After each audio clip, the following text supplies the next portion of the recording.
ನಮ್ಮ ಸುದ್ದಿಗೆ ಸ್ವಾಗತ. ನಾನು ಮೇಘ. ಮೊದಲಿಗೆ ಹೆಡ್ಲೈನ್ಸ್.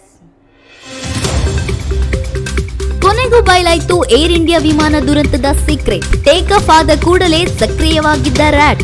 ಎಂಜಿನ್ ಫೇಲ್ಯೂರ್ನಿಂದಲೇ ಆಯ್ತಾ ಪತನ.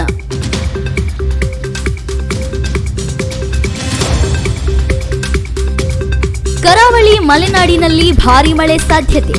ಹವಾಮಾನ ಇಲಾಖೆಯಿಂದ ಹೊರಬಿತ್ತು ಮುನ್ಸೂಚನೆ. ತುಂಗಾ, ಭದ್ರಾ, ಲಿಂಗನಮಕ್ಕಿ ಒಳಹರಿವಿನಲ್ಲಿ ಏರಿಕೆ. ಎಡಗೈ ಅಪಘಾತಕ್ಕೆ ಕಾರಣ. ಮಲೆನಾಡಿನ ಹೆಬ್ಬಾಗಿಲಿನಲ್ಲಿ ಕಾಣಿಸಿಕೊಂಡ ದಿಗಂತ್ ನಿಧಿ ಸುಬ್ಬಯ್ಯ. ಚಿತ್ರದ ಪ್ರಚಾರ ಕಾರ್ಯ ಬಲು ಜೋರು.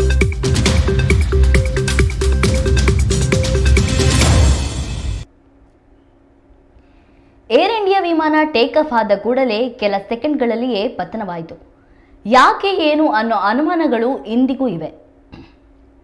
ಈ ನಡುವೆ ಹೊಸ ವಿಷಯವೊಂದು ಹೊರಗೆ ಬಿದ್ದಿದ್ದು, ಟೇಕ್ ಆಫ್ ಟೈಮ್ನಲ್ಲಿ ರ್ಯಾಟ್ ಕಾಣಿಸಿಕೊಂಡಿದೆ.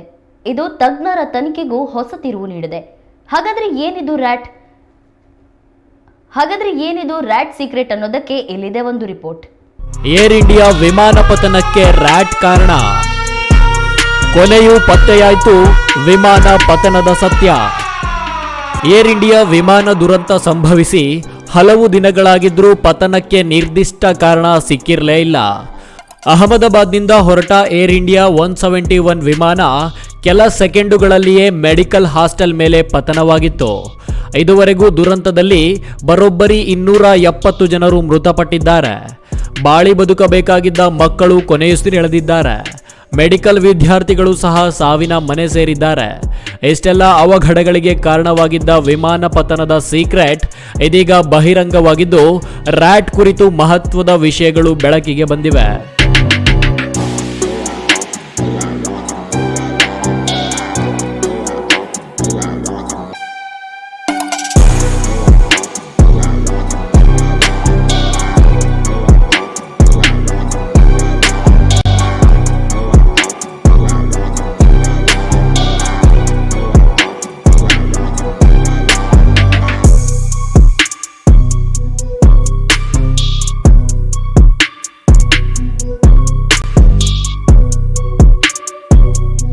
ಟೇಕ್ ಆಫ್ ಆದ ಕೂಡಲೇ ಸಕ್ರಿಯವಾಗಿದ್ದ ರ್ಯಾಟ್.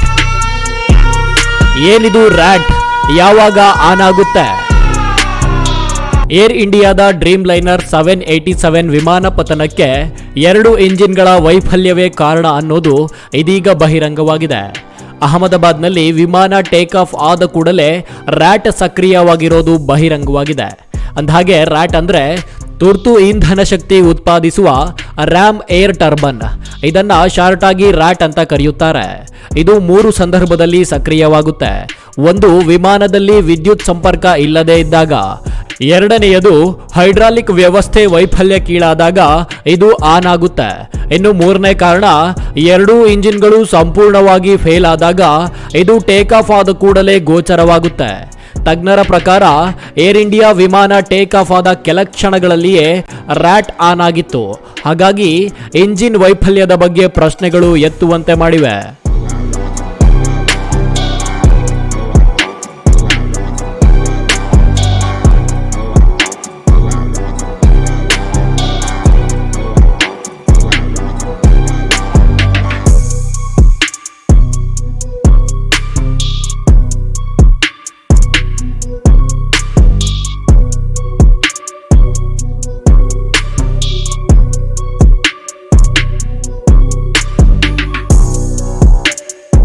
ಇಂಜಿನ್ ವೈಫಲ್ಯವಾದಾಗ ರ್ಯಾಟ್ ಸಕ್ರಿಯ.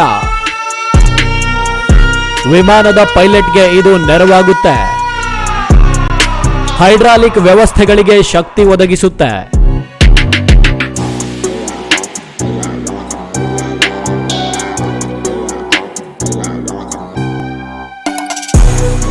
ಇಲ್ಲಿ ತುರ್ತು ಸಂದರ್ಭದಲ್ಲಿ ಈ ರ್ಯಾಮ್ ಏರ್ ಟರ್ಬನ್ ಉಪಯೋಗಿಸಿಕೊಂಡು ವಿಮಾನದಲ್ಲಿ ವಿದ್ಯುತ್ ಉತ್ಪಾದನೆ ಮಾಡಲಾಗುತ್ತೆ. ತುರ್ತು ಪರಿಸ್ಥಿತಿಯಲ್ಲಿ ಎಟಿಸಿ ಜೊತೆ ಸಂಪರ್ಕ ಸಾಧಿಸಲು ಇದು ಅನುಕೂಲವಾಗಿರುತ್ತೆ. ಅಲ್ಲದೆ ಕೆಲ ಬಾರಿ ಇಂಜಿನ್ ಫೇಲ್ಯೂರ್ ಆದರೂ ಸುರಕ್ಷಿತವಾಗಿ ಲ್ಯಾಂಡ್ ಮಾಡೋದಕ್ಕೂ ಇದು ಸಹಾಯಕವಾಗುತ್ತೆ. ಹಾಗಾಗಿ ಈ ರ್ಯಾಟ್ ಆನ್ ಆಗಿರೋದು ತುರ್ತು ಸಂದರ್ಭದಲ್ಲಿ ಅನ್ನೋದು ಖಚಿತವಾಗಿದ್ದು, ಪೈಲಟ್ಗಳ ಮೇಲೆ ಗೂಬೆ ಕೂರಿಸೋದನ್ನ ಬಿಟ್ಟು ಏರ್ ಇಂಡಿಯಾ ವಿಮಾನದಲ್ಲಿ ಇಂಜಿನ್ ಕೈ ಕೊಟ್ಟಿರೋದನ್ನ ಒಪ್ಪಿಕೊಂಡು ಮುಂಬರುವ ದಿನಗಳಲ್ಲಿ ವಿಮಾನಯಾನವನ್ನು ಮತ್ತಷ್ಟು ಸುರಕ್ಷಿತಗೊಳಿಸಬೇಕಾಗಿದೆ.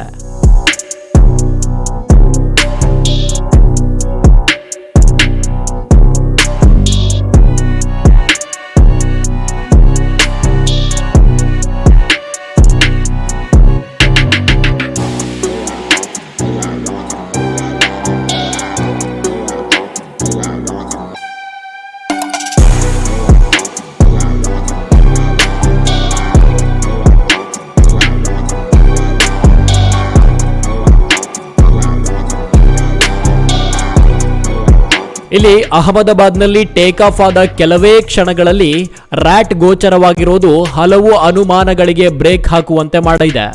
ಇನ್ನು ತಜ್ಞರ ಪ್ರಕಾರ ಡಬಲ್ ಇಂಜಿನ್ ವೈಫಲ್ಯವಾಗುವ ಸಾಧ್ಯತೆಗಳು ಕಡಿಮೆ ಅಂತ ಹೇಳಲಾಗ್ತಾ ಇದೆ. ಆದರೂ ಸಹ ಕೇಂದ್ರದ ಸಮಿತಿಯು ಅಧ್ಯಯನ ನಡೆಸಿ ಯಾವ ರಿಪೋರ್ಟ್ ಕೊಡುತ್ತೆ ಅನ್ನೋದನ್ನ ಕಾದು ನೋಡಬೇಕಾಗಿದೆ. News room Kannada medium 24x7.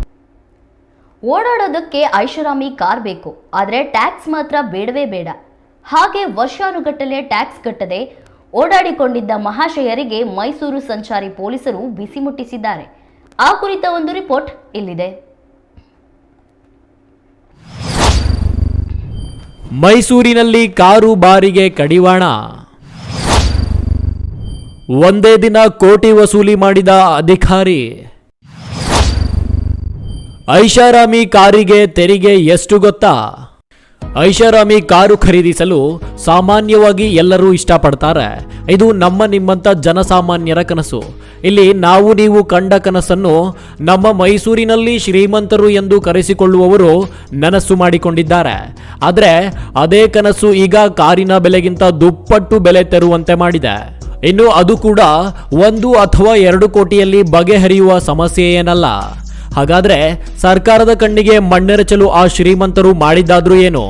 ಮೈಸೂರಿನ RTO ಅಧಿಕಾರಿಗಳು ಇವರನ್ನ ಬಲೆಗೆ ಕೆಡವಿದ್ದಾದ್ರೂ ಹೇಗೆ? ಕರ್ನಾಟಕದಲ್ಲೇ ಕಾರು ಖರೀದಿಸಿ ಬೇರೆ ರಾಜ್ಯದ ನೋಂದಣಿ ಮಾಡಿಸಿದ್ರ?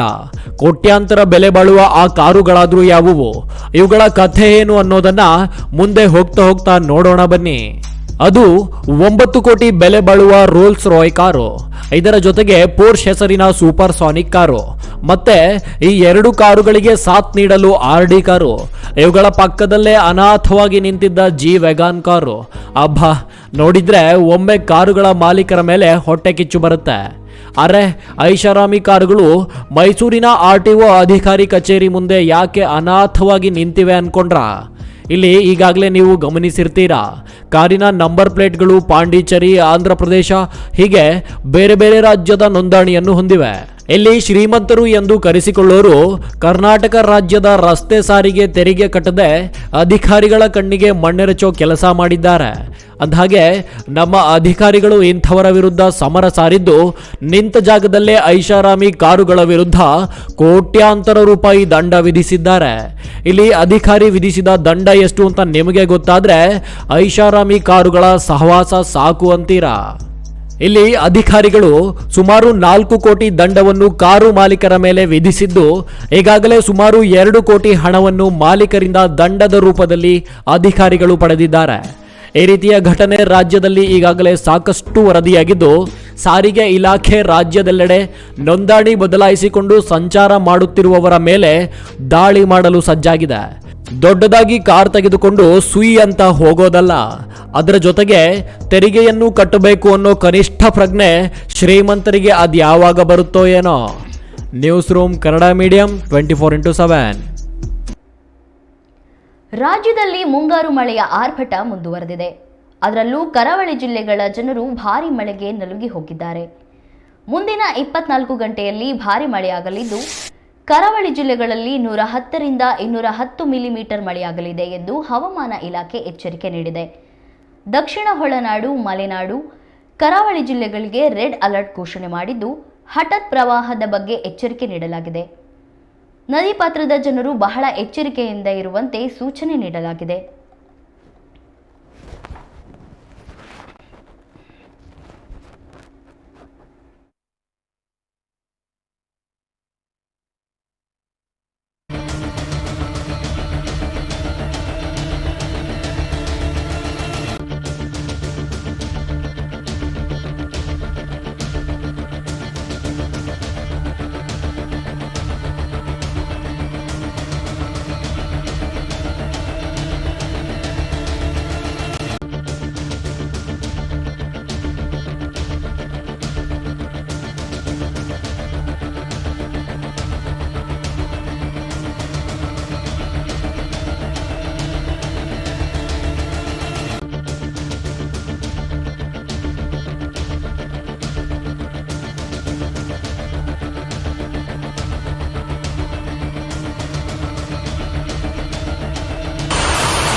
ಅರಬ್ಬಿ ಸಮುದ್ರದ ಕೊಂಕಣ ಕರಾವಳಿಯಲ್ಲಿ ಸರ್ಕ್ಯುಲೇಷನ್ ಇರುವುದರಿಂದ ಜೂನ್ 20ರವರೆಗೂ ಕರಾವಳಿಯ ದಕ್ಷಿಣ ಕನ್ನಡ, ಉಡುಪಿ, ಉತ್ತರ ಕನ್ನಡಕ್ಕೆ ಭಾರೀ ಮಳೆ ಮುನ್ಸೂಚನೆ ಇದೆ.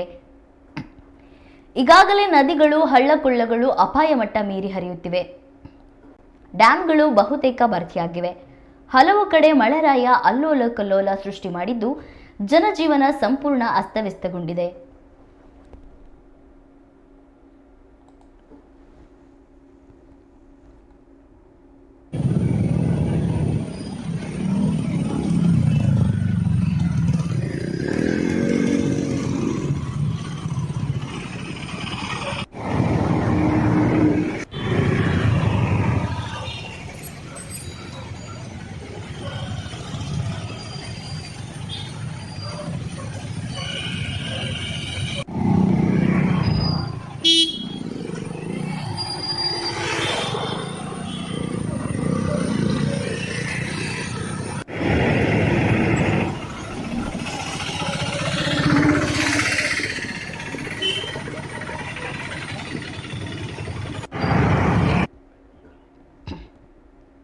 ಆಗುಂಬೆ ಘಾಟಿಯಲ್ಲಿ ಧರೆಗುರುಳಿದ ಮರ. ಈ ಕುರಿತ ಬಿಗ್ ಬ್ರೇಕಿಂಗ್ ನ್ಯೂಸ್ ಬರ್ತಿದೆ, ಬನ್ನಿ ನೋಡೋಣ.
ಮಲೆನಾಡಿನಲ್ಲಿ ಸುರಿತಾ ಇರೋ ಭಾರಿ ಮಳೆಗೆ ಬೃಹತ್ ಮರಗಳು ಧರೆಗುರುಳಿತಿವೆ. ಇದಕ್ಕೆ ಸಾಕ್ಷಿ ಎಂಬಂತೆ ಆಗುಂಬೆ ಘಾಟಿ ಫಾರೆಸ್ಟ್ ಚೆಕ್ ಪೋಸ್ಟ್ ಬಳಿ ಬೃಹತ್ ಮರವೊಂದು ರಸ್ತೆಗೆ ಅಡ್ಡಲಾಗಿ ಬಿದ್ದು ಸಂಚಾರಕ್ಕೆ ಅಡಚಣೆಯಾಗಿದೆ. ಆಗುಂಬೆ ವ್ಯೂ ಪಾಯಿಂಟ್ಗೆ ಹೋಗುವ ದಾರಿಯಲ್ಲಿರುವ ಕೆರೆಯ ಎದುರಿನ ಮರ ಇಂದು ಸಂಜೆ 4 ಗಂಟೆ ಸುಮಾರಿಗೆ ಸಂಪೂರ್ಣವಾಗಿ ರಸ್ತೆಯ ಮೇಲೆ ಬಿದ್ದಿದೆ. ಈ ಮರವು ಬೃಹತ್ ಗಾತ್ರದಾಗಿರುವುದರಿಂದ ಅದನ್ನು ತೆರವುಗೊಳಿಸುವುದು ಸುಲಭದ ಕೆಲಸವಾಗಿರಲಿಲ್ಲ. ಹೀಗಾಗಿ ವಾಹನ ಸವಾರರು ನೆರವಿಗಾಗಿ ಕಾಯುತ್ತಿದ್ದರು.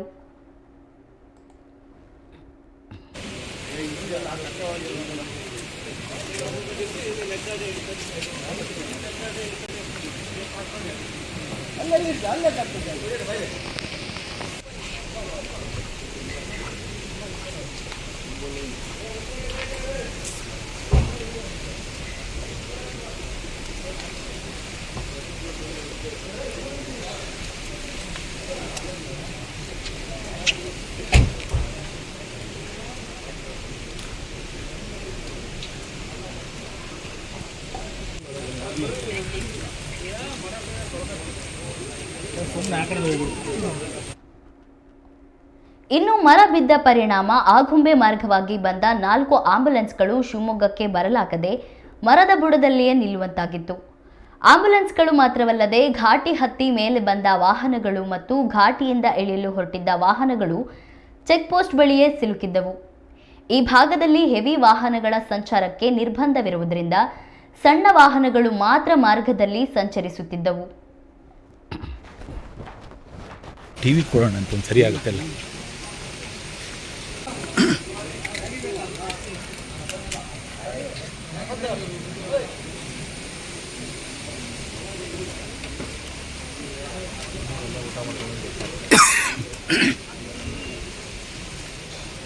ಟಿವಿ ಕೊಡೋಣ ಅಂತ ಒಂದು ಸರಿ ಆಗುತ್ತಲ್ಲ.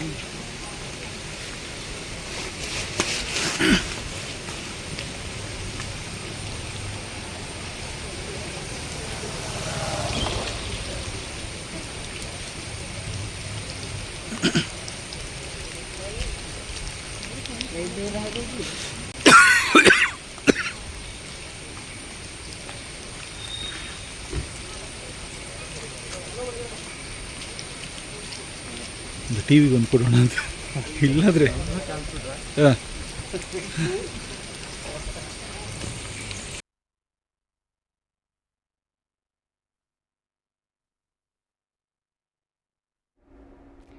ಸಕಲೇಶಪುರ ಹಾಸನದ ಶಿರಡಿ ಘಾಟ್ ಮಾರನಹಳ್ಳಿ ಸಮೀಪದ ಹೆಗ್ಗದ್ದೆ ಗ್ರಾಮದಲ್ಲಿ 20 ದಿನಗಳ ಹಿಂದೆ ಸಣ್ಣ ಪ್ರಮಾಣದ ಭೂಕುಸಿತ ಸಂಭವಿಸಿದ ಸ್ಥಳದಲ್ಲಿ ಈಗ ಮತ್ತೆ ಎತ್ತರದ ಗುಡ್ಡದಿಂದ ಹಂತ ಹಂತವಾಗಿ ಮಣ್ಣು ಹಾಗೂ ಮರಗಳು ಕುಸಿಯುತ್ತಿವೆ. ಹೌದು, ಮಳೆಯ ನಡುವೆ ಭಾರಿ ಪ್ರಮಾಣದ ಮಣ್ಣು ಕುಸಿತವಾಗಿದೆ. ಸುಮಾರು 100 ಮೀಟರ್ಗೂ ಉದ್ದಕ್ಕೆ ಗುಡ್ಡ ಕಡಿದ ಪರಿಣಾಮವಾಗಿ ಪದೇ ಪದೇ ಗುಡ್ಡದ ಮಣ್ಣು ಕುಸಿಯುತ್ತಿದೆ. ಮೇಲ್ಭಾಗದ ಮೊಬೈಲ್ ಟವರ್ ಬೀಳುವ ಆತಂಕದಲ್ಲಿ ಜನರಿದ್ದಾರೆ.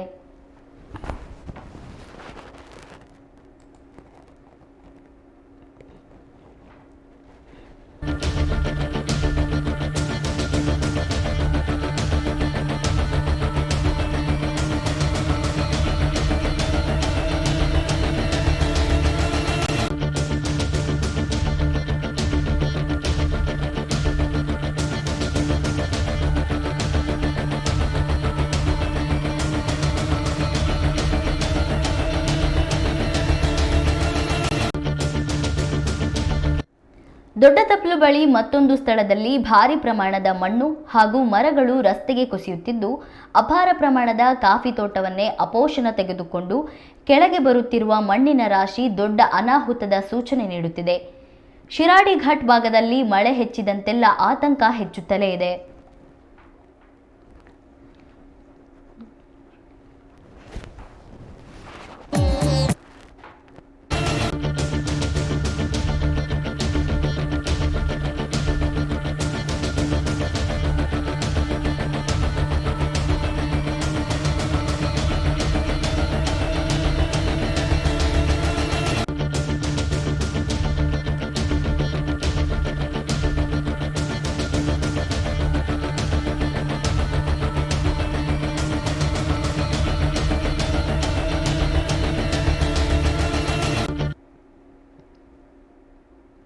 ರಾಜ್ಯದ ಅತ್ಯಂತ ದೊಡ್ಡ ಜಲಾಶಯ ಲಿಂಗನಮಕ್ಕಿ ಜಲಾಶಯ ಭರ್ತಿಯಾಗುವತ್ತ ದಾಪುಗಾಲಿಡುತ್ತಿದೆ. ಜಲಾಶಯದ ಒಳಹರಿವು 50,000 ಕ್ಯೂಸೆಕ್ ದಾಟಿದ್ದು, ಪ್ರಸ್ತುತದಲ್ಲಿ 50,576 ಕ್ಯೂಸೆಕ್ ನೀರು ಜಲಾಶಯಕ್ಕೆ ಹರಿದು ಬರುತ್ತಿದೆ. ಜಲಾಶಯಕ್ಕೆ ಒಳಹರಿವು ಹೆಚ್ಚಾದ ಕಾರಣ ಜಲಾಶಯದಲ್ಲಿ 39.15 ಟಿಎಂಸಿ ನೀರು ಸಂಗ್ರಹವಾಗಿದ್ದು, ಜಲಾಶಯದಿಂದ 2,550 ಕ್ಯೂಸೆಕ್ ನೀರು ಹೊರಬಿಡಲಾಗಿದೆ. ಕಳೆದ ಬಾರಿ ಈ ಸಂದರ್ಭದಲ್ಲಿ ಜಲಾಶಯದಲ್ಲಿ 14.33 ಟಿಎಂಸಿ ನೀರು ಸಂಗ್ರಹವಾಗಿತ್ತು. ಕಳೆದ ಬಾರಿಗಿಂತ ಈ ಬಾರಿ ಜಲಾಶಯದಲ್ಲಿ ಉತ್ತಮ ನೀರು ಸಂಗ್ರಹವಾಗಿದ್ದು, ಈ ಬಾರಿಯ ಜಲಾಶಯ ಭರ್ತಿಯಾಗುವ ನಿರೀಕ್ಷೆ ಇದೆ.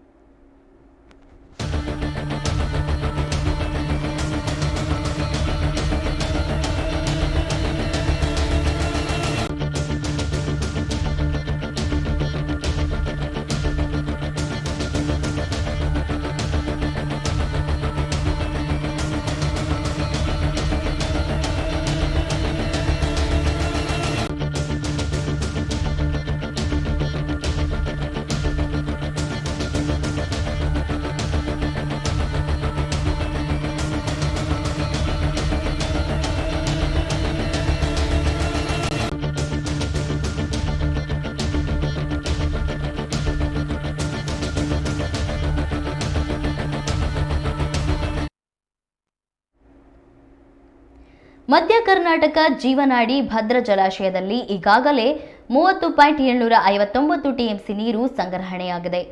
ಶಿವಮೊಗ್ಗ ಜಿಲ್ಲೆಯಲ್ಲಿ ಉತ್ತಮ ಮಳೆಯಾಗುತ್ತಿದ್ದು, ಜಲಾಶಯಕ್ಕೆ ಈಗ 6,999 ಕ್ಯೂಸೆಕ್ ನೀರು ಹೊರಹರಿವಿದೆ. ಜಲಾಶಯದಿಂದ 1,270 ಕ್ಯೂಸೆಕ್ ನೀರು ಹೊರಬಿಡಲಾಗಿದೆ. ಕಳೆದ ವರ್ಷ ಈ ಸಂದರ್ಭದಲ್ಲಿ ಜಲಾಶಯಕ್ಕೆ ಕೇವಲ 551 ಟಿಎಂಸಿ ನೀರು ಸಂಗ್ರಹವಾಗಿದ್ದು, ಈ ಬಾರಿ ಜಲಾಶಯದಲ್ಲಿ ಅತ್ಯುತ್ತಮವಾಗಿ ನೀರು ಸಂಗ್ರಹವಾಗಿದೆ. ಮಳೆ ಉತ್ತಮವಾದಲ್ಲಿ ಈ ಬಾರಿಯೂ ಜಲಾಶಯ ಭರ್ತಿಯಾಗುವ ಸಾಧ್ಯತೆ ಇದೆ.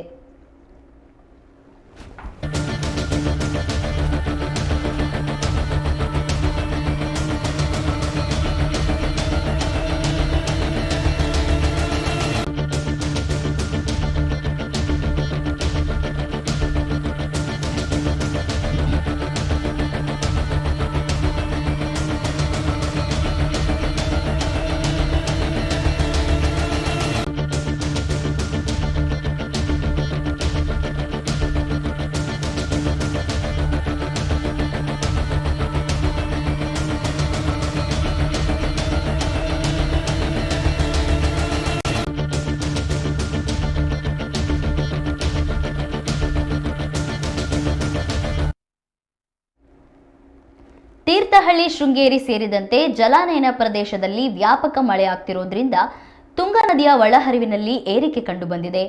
ಗಾಜನೂರಿನ ಬಳಿ ಇರುವ ಜಲಾಶಯಕ್ಕೆ ಸದ್ಯ 42,852 ಕ್ಯೂಸೆಕ್ ನೀರು ಒಳಹರಿವು ಇದೆ.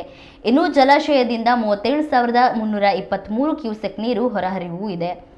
22 ಗೇಟ್ಗಳಿಂದಲೂ ನೀರನ್ನು ಹೊರಬಿಡಲಾಗಿದ್ದು, ಹೊಳೆ ಬಸ್ ನಿಲ್ದಾಣದ ಬಳಿ ಇರುವ ಮಂಟಪವು ಮುಳುಗಡೆಯ ಹಂತ ತಲುಪಿದೆ.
ಭದ್ರಾ ಜಲಾಶಯದ ಎಡದಂಡೆ ನಾಲೆಗೆ ಹೊಸ ಗೇಟು ಅಳವಡಿಸಬೇಕಾಗಿದ್ದು, ಕಾರ್ಯಪಾಲಕ ಇಂಜಿನಿಯರ್ ವರದಿಯಂತೆ ಅಂದಾಜು 1.5 ತಿಂಗಳು ಕಾಲಾವಕಾಶ ಬೇಕಾಗಿದ್ದು, 2025-26ನೇ ಸಾಲಿನ ಮುಂಗಾರು ಹಂಗಾಮಿನಲ್ಲಿ ಎಡದಂಡೆ ನಾಲೆಗೆ ನೀರು ಹರಿಸಲು ಸಾಧ್ಯವಾಗುವುದಿಲ್ಲ. ಭದ್ರಾ ಜಲಾಶಯದ ಎಡದಂಡೆ ನಾಲೆಯ ವ್ಯಾಪ್ತಿಗೆ ಒಳಪಡುವ ಅಚ್ಚುಕಟ್ಟುದಾರರು ಎಡದಂಡೆ ನಾಲೆಯ ನೀರನ್ನು ಅವಲಂಬಿಸಿ ಭತ್ತ ಅಥವಾ ಇನ್ಯಾವುದೇ ಹೆಚ್ಚು ನೀರು ಅವಲಂಬಿತ ಬೆಳೆಗಳನ್ನು ಬೆಳೆಯಬಾರದು. ಒಂದು ವೇಳೆ ಬೆಳೆಗಳನ್ನು ಬೆಳೆದು ನಾಲೆಯಿಂದ ನೀರು ಸಿಗದೆ ಬೆಳೆ ನಷ್ಟವಾದಲ್ಲಿ ನೀರಾವರಿ ಇಲಾಖೆಯು ಯಾವುದೇ ರೀತಿಯಲ್ಲಿಯೂ ಜವಾಬ್ದಾರಿಯಾಗುವುದಿಲ್ಲ ಎಂದು ಭದ್ರಾ ಯೋಜನಾ ನೀರಾವರಿ ಸಲಹಾ ಸಮಿತಿ ಸದಸ್ಯ ಕಾರ್ಯದರ್ಶಿಗಳು ಪ್ರಕಟಣೆಯಲ್ಲಿ ತಿಳಿಸಿದ್ದಾರೆ.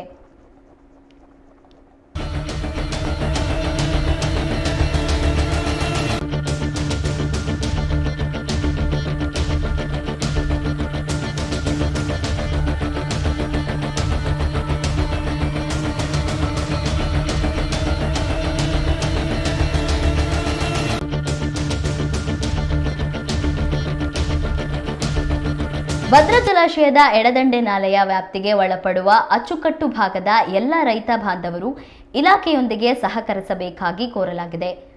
ಹೊಸ ಗೇಟ್ ಅಳವಡಿಕೆ ಕಾರ್ಯ ಪ್ರಗತಿಯಲ್ಲಿದ್ದು, ನೀರಾವರಿ ಇಲಾಖೆಯಿಂದ ಈ ಮಾಹಿತಿ ನೀಡಲಾಗಿದೆ.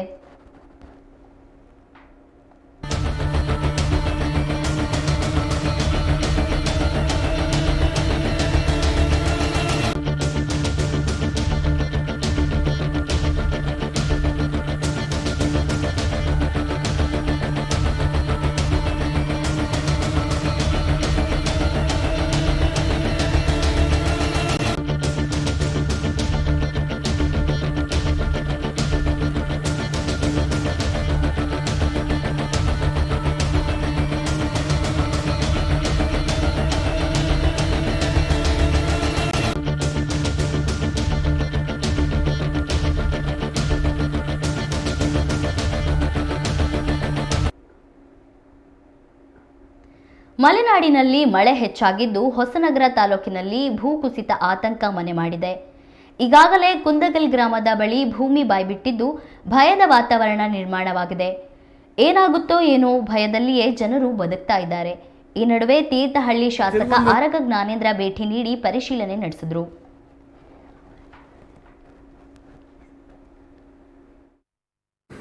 ಮತ್ತು ಈ ಘಾಟಿಯ ತಿರುವು ಏನಿದೆ ಇದನ್ನ ಮಾಡಲಿಕ್ಕೆ ಕೂಡ 4.5 ಕೋಟಿ ರೂಪಾಯಿಗಳ ಹಣ ಈಗಾಗಲೇ ಇದೆ, ಮಂಜೂರು ಮಾಡಿಸಿದ್ದೀವಿ ನಾವು. ಹಾಗಾಗಿ ಇದನ್ನು ಮಾಡೋದು ಹೇಗೆ ಅಂತೇಳಿ ಹೇಳಿ ಹಿಂದೊಬ್ಬ ಕಾಂಟ್ರಾಕ್ಟ್ರು ಟೆಂಡರ್ ಹಿಡಿದು ಓಡೋಗ್ಬಿಟ್ಟ, ಬರಲೇ ಇಲ್ಲ ಆತ.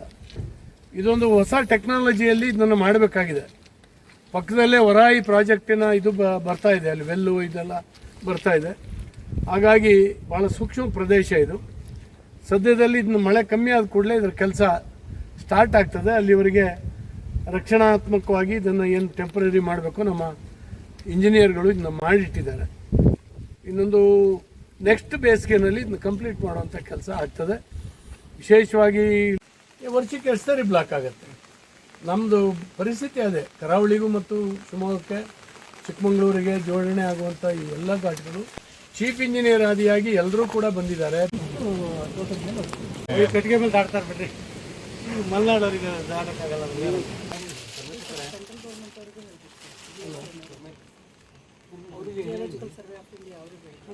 ಇಲ್ಲಿ ಏನಂದ್ರೆ ಇಂಥ ಸ್ಪಾಟ್ ತುಂಬ ಇದೆ. ಬೇಸಿಗೆಯಲ್ಲಿ ಬೆಂಗಳೂರಿಂದೆಲ್ಲ ಬಂದು ಬೇಸಿಗೆಯಲ್ಲಿ ಬಂದಾಗ ನಾನು ಇದನ್ನು ತುಂಬಿಟ್ಟಿದ್ದೆ. ಅವಾಗ ನಮಗೆ ಬೇಸಿಗೆ ಬಂತಲ್ಲ, ಅಕ್ಟೋಬರ್ ನಂತರ ನೀಟ್ ಮಾಡಿದ್ದೆ ಈ ಲೆವೆಲಲ್ಲಿ.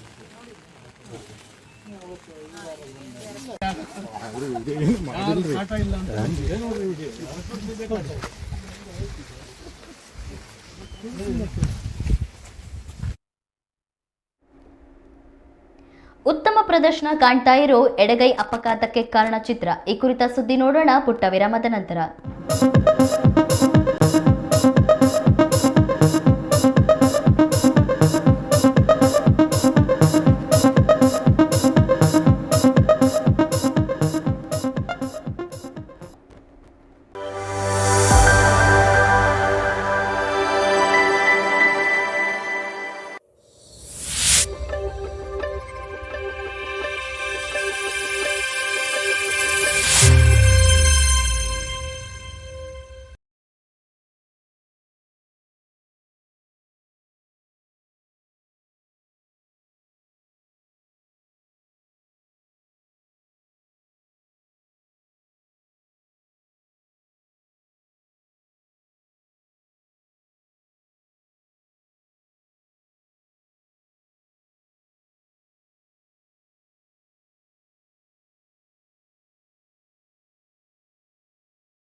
ವಿರಾಮದ ನಂತರ ನಮ್ಮ ಊರು ನಮ್ಮ ಸುದ್ದಿಗೆ ಸ್ವಾಗತ.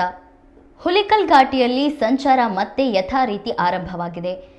ಕಳೆದ ರಾತ್ರಿಯಿಂದ ವಾಹನಗಳ ಸಂಚಾರಕ್ಕೆ ಬ್ರೇಕ್ ಹಾಕಲಾಗಿತ್ತು. ಲಾರಿ ಕೆಟ್ಟು ನಿಂತ ಹಿನ್ನೆಲೆಯಲ್ಲಿ ಸಂಚಾರ ಸಾಧ್ಯವಾಗಿರಲಿಲ್ಲ. ಇದೀಗ ನಗರ ಪೊಲೀಸರು ಟ್ರಾಫಿಕ್ ಕ್ಲಿಯರ್ ಮಾಡುವಲ್ಲಿ ಯಶಸ್ವಿಯಾಗಿದ್ದಾರೆ. ಲಾರಿಯ ಆಕ್ಸೆಲ್ ಕಟ್ ಆಗಿ ಮಧ್ಯರಾತ್ರಿಯಿಂದಲೂ ವಾಹನಗಳು ಸಾಲುಗಟ್ಟಿ ನಿಂತಿದ್ವು. ಇದೀಗ ಪೊಲೀಸರು ಸಂಚಾರವನ್ನು ಸುಗಮಗೊಳಿಸಿದ್ದಾರೆ.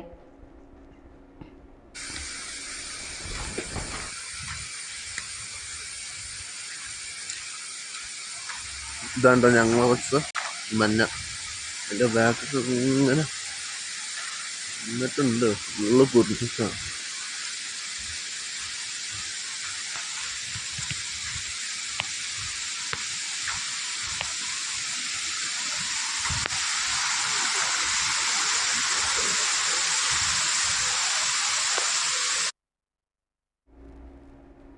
ದೂತ್ ಬೇಡ ದಿಗಂತ್ ಮತ್ತು ನಿಧಿ ಸುಬ್ಬಯ್ಯ ನಟನೆಯ ಎಡಗೈ ಅಪಘಾತಕ್ಕೆ ಕಾರಣ ಚಿತ್ರ ಉತ್ತಮ ಪ್ರದರ್ಶನ ಕಾಣ್ತಾ ಇದ್ದು ಒಳ್ಳೆಯ ಪ್ರತಿಕ್ರಿಯೆ ಸಿಕ್ಕಿದೆ.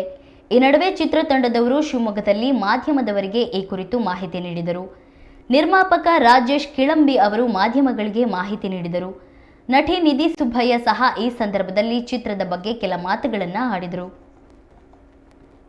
ಥಿಯೇಟರ್ ವಿಸಿಟಿಗೆ ಹೋಗಿದೆ ಮೈಸೂರಲ್ಲಿ. 50-60% ಫುಲ್ ಆಗಿತ್ತು. ಅದು ನೋಡಿ ಖುಷಿ ಆಯ್ತು. ಏನಕ್ಕಂದ್ರೆ ಅಷ್ಟು ಫುಲ್ ಆಗೋದು ಈ ಟೈಮಲ್ಲಿ ತುಂಬಾ ಕಷ್ಟ.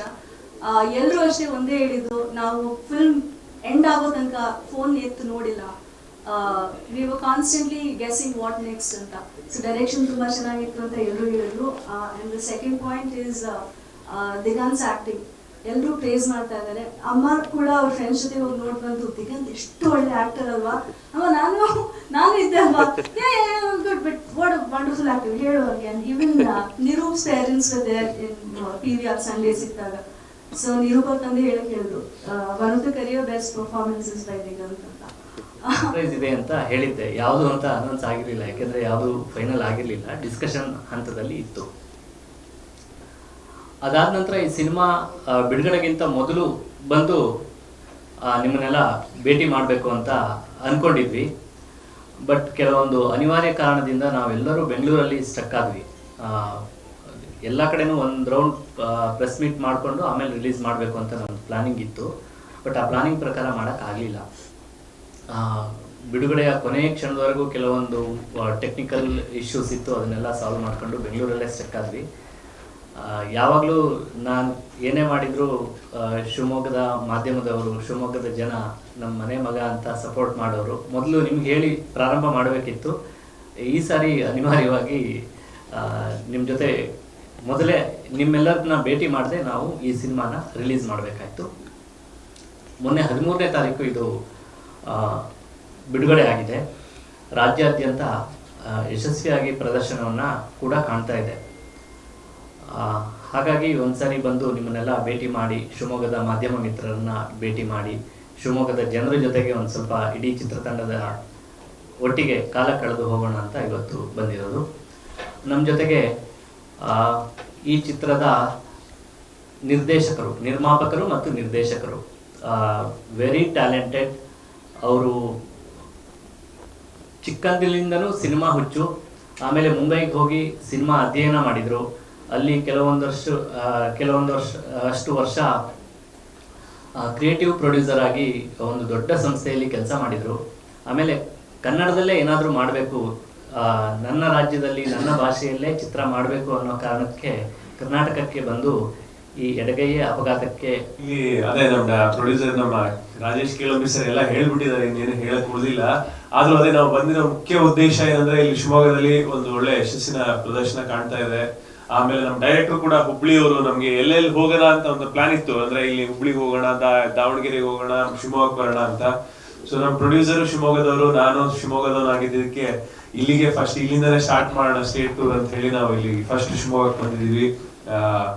ಈಗ ಬಂದ ಮೇಲೆ ನಿಮ್ ಜೊತೆ ಎಲ್ಲ ಇಂಟ್ರಾಕ್ಷನ್ ಮಾಡಿದ್ಮೇಲೆ, ಪ್ರೆಸ್ ಮೀಟ್ ಎಲ್ಲ ಮಾಡಿದ್ಮೇಲೆ ಬಹುಶಃ ಇನ್ನ ಹೆಚ್ಚೆಚ್ಚು ಜನ ಇದ್ರ ಬಗ್ಗೆ ತಿಳ್ಕೊಂಡು ಮತ್ತೆ ನಮ್ಮ ಸಿನಿಮಾಗೆ ಬರ್ತಾರೆ ಅನ್ನೋದು ನಮ್ಮ ಒಂದು ಅನಿಸಿಕೆ. ಜೊತೆಗೆ ಒಂದು ಒಳ್ಳೆ ಸಿನಿಮಾ ಮಾಡಿದೀವಿ, ಅದಕ್ಕೆ ನಾವು ಆದಷ್ಟು ರೀಚ್ ಮಾಡೋದಕ್ಕೆ ಟ್ರೈ ಮಾಡ್ತಾ ಇರೋದು. ಒಂದು ಒಳ್ಳೆ ಸಿನಿಮಾ ಮಾಡಿದೀವಿ, ಸುಮ್ನೆ ಯಾವ್ದೋ ಒಂದು ಸಿನಿಮಾ ಪುಷ್ ಮಾಡೋದಕ್ಕೆ ಟ್ರೈ ಮಾಡ್ತಾ ಇಲ್ಲ.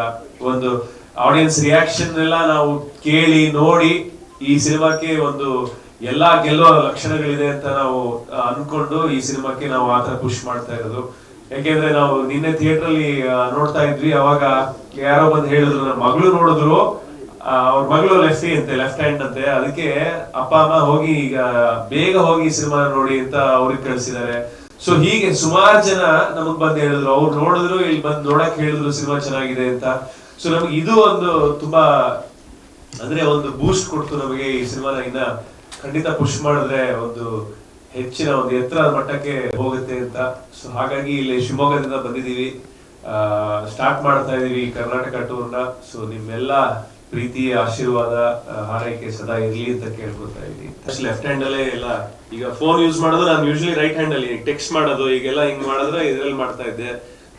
ಸಾರಿ, ಅವಾಗ ಇವ್ರು ಹೇಳಿದ್ರು ಲೆಫ್ಟ್ ಅಲ್ಲೇ ಟ್ರೈ ಮಾಡಿ, ಎಲ್ಲ ಲೆಫ್ಟ್ ಅಲ್ಲೇ ಮಾಡೋದಕ್ಕೆ. ಅಂದ್ರೆ ತಿಂಡಿ ತಿಂತಾ ಇದ್ರು ಸ್ಪೂನ್ ಇರುತ್ತಲ್ಲ, ಅದ್ರಲ್ಲೂ ಇಡ್ಲಿ ತಿಂತಾ ಇದ್ರೆ ಲೆಫ್ಟ್ ಅಲ್ಲಿ ತಿನ್ನಿ, ಈ ತರದೆಲ್ಲ ನಾವು ಒಂದಷ್ಟು ಮಾಡ್ತಾ ಬಂದಿದ್ವಿ ದಿನ.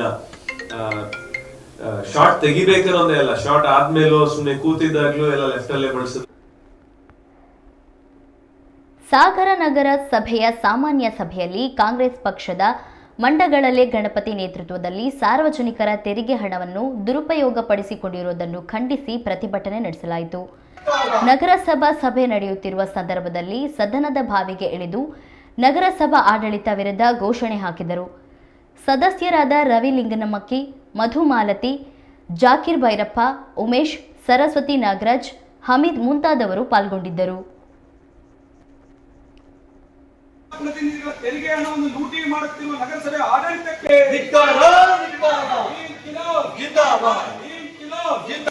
ನಗರಸಭೆ ಅಧ್ಯಕ್ಷರಿಗೆ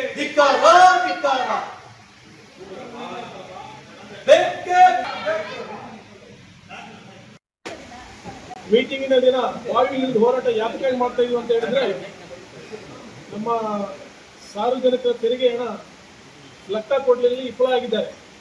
ಕೇವಲ 3 ತಿಂಗಳು ಮಾತ್ರ ಈ ಅಜೆಂಡಾದಲ್ಲಿ ತಂದಿದ್ದಾರೆ. ಅದಕ್ಕೋಸ್ಕರ 24 ತಿಂಗಳ ಬಾಕಿ ಇದೆ ಲೆಕ್ಕ ಕೊಡುವುದು, ಅದನ್ನೂ ಸೇರಿಸಿ ಲೆಕ್ಕ ಕೊಡಬೇಕು. ಅಲ್ಲಿವರೆಗೂ ನಮ್ಮ ಹೋರಾಟನ ಮುಂದುವರಿಸ್ತೀವಿ. ಯಾಕೆ ಅಂದರೆ ನಾವು ಕೆಲವೊಂದು ಕಾಮಗಾರಿಗಳಲ್ಲಿ ವಿಳಂಬ ಆಗಿದೆ. ನಮ್ಮ ಕಾಂಗ್ರೆಸ್ ವಾರ್ಡ್ಗಳು ಕಾಮಗಾರಿ ಹೇಗೆ ವಿಳಂಬ ಆಗಿದೆ ಅಂತ ಹೇಳಿದ್ರೆ, ನಾನೊಬ್ಬ ನಗರಸಭೆ ವಿರೋಧ ಪಕ್ಷ ನಾಯಕನಾಗಿ ನನ್ನ ವಾರ್ಡಲ್ಲೇ ಒಂದು ಚರಂಡಿಗಳನ್ನು ಮಾಡಿಸ್ಕೊಳ್ಳಕ್ಕಾಗಿಲ್ಲ. ಚರಂಡಿ ಮಾಡಿಸಾಗ ಕೇಳಲಿಕ್ಕೆ ಹೋದಾಗ ಇಂಜಿನಿಯರ್ ಹತ್ರ ಕೇಳಲಿಕ್ಕೆ ಹೋದ್ರೆ ಕಮಿಷನ್ ಹತ್ರ ಕೇಳಿದೆ ಅಂತ ಉತ್ತರ ಬಂತು. ಇವತ್ತು ಜನಸಾಮಾನ್ಯರು ಇವತ್ತು ನಮಗೆ ಊರೊಳಗೆ ಹೋಗಂಗಿಲ್ಲ, ನೋಡಿ ನಮ್ಮ ಮನೆ ಒಳಗೆ ನೀರು ಬರ್ತಾ ಇದೆ, ಚರಂಡಿ ಮಾಡ್ಸಕ್ಕಾಗಿಲ್ಲ ಅಂತ ಹೇಳ್ತಾ ಇದ್ದಾರೆ. ಹಾಗೇನೆ ಮತ್ತೆ ನಾವು ಕಳೆದ ಏನು ನಗರಸಭೆ ಆಡಳಿತ ಬಂದಾಗ ಕೆಲವೊಂದು ಸಮಾಜದವರು ಲೆಟರ್ ಕೊಟ್ಟಿದ್ರು.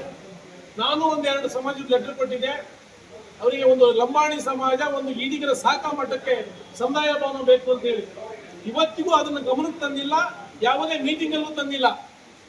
ನಾವು ಇವತ್ತು ಹೋರಾಟ ಮಾಡ್ತಿರೋದು ಜನಸಾಮಾನ್ಯರ.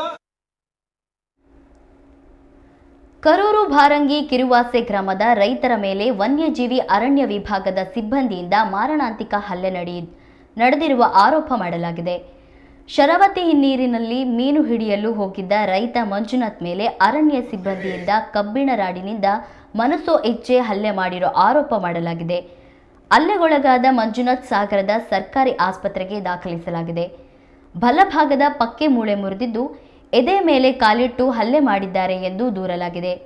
ಸರ್ಕಾರಿ ಆಸ್ಪತ್ರೆಗೆ ಮಾಜಿ ಶಾಸಕ ಹರತಾಳ ಹಾಲಪ್ಪ ಭೇಟಿ ನೀಡಿ ತಪ್ಪಿತಸ್ಥರ ವಿರುದ್ಧ ಕಾನೂನು ಕ್ರಮ ಜರುಗಿಸಲು ಒತ್ತಾಯಿಸಿದರು.